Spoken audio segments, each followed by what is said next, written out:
Hey everyone, my name is Robin Solonenko and I'm your Access 365 database instructor. And this is a video from my Access Intermediate course. At some point, you'll have a form that displays a one-to-many relationship, something like one customer and all their transactions. When this happens, you will also want to know how many records are on the many side of that relationship. So in this short video, we will show you how to calculate that number and put it on the form for your users to see. Don't forget to check out my entire Access Intermediate course on my site, and we'll see you on the other side.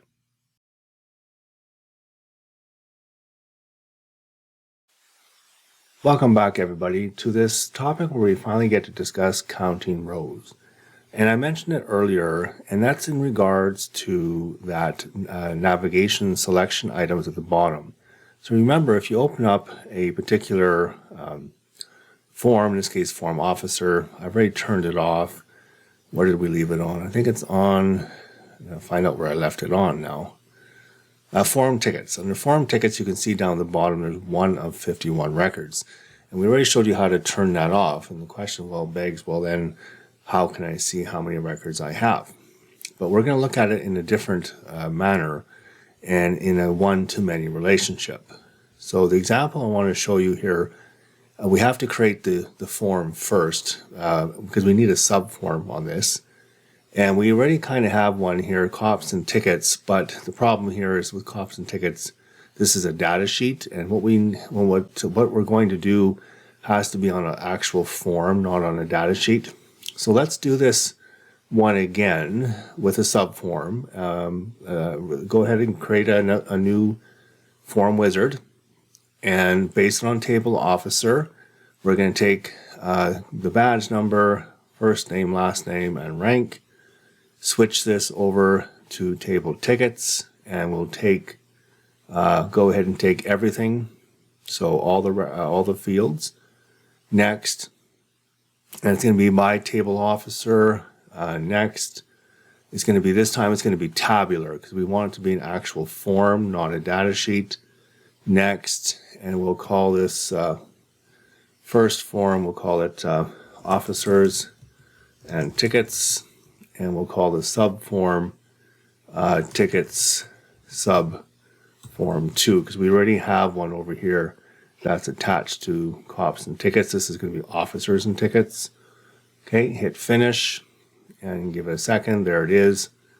Okay, so what we need to do first is clean this up a little bit here because it's going to kind of get in our way. So let's clean this up first.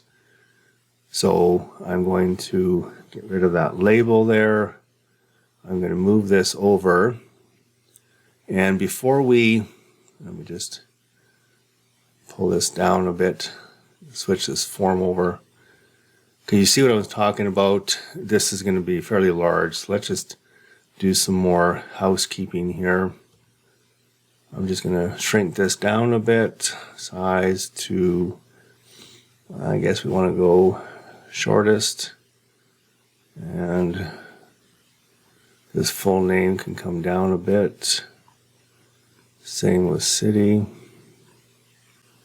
and we're going to label these here, make them bold, and also size that down.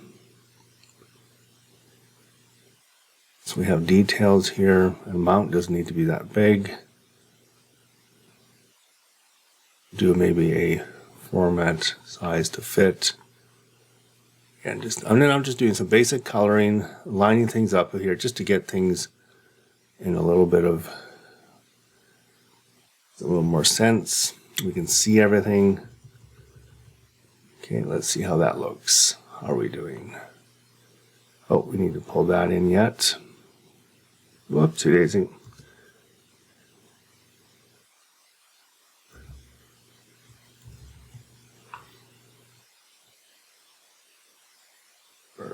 There we go. Okay, we can pull city down. Move that even more. Okay, let's see how we're looking. Okay, much better. We could probably still stretch this out a little bit.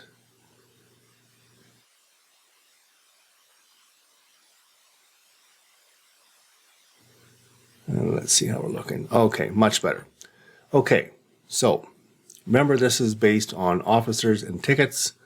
You can see we're looking at Charlie Brown. As I use my navigation buttons here to navigate, you can see we are looking at each officer, and we get to Jane Doe. We can see there's records. Now it says down here 407, and then it says in here 1 of 10.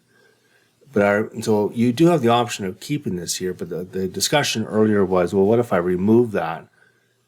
Then I can't see that there's 10 records. Now, the other thing I also want to do, so I don't have to go down there all the time, I'm going to go into any one of these other forms that have these controls. Oops, these ones here, and I'm going to copy them and put them in this one, so I don't have to. I can put them right up here. Because remember, these are universal, so this will help with the navigation. And see here.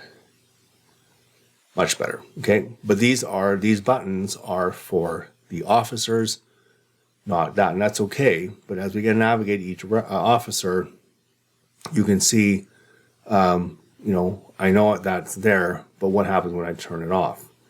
So let's do this. The formula for this is not hard. You just have to make sure you put it in the right spot.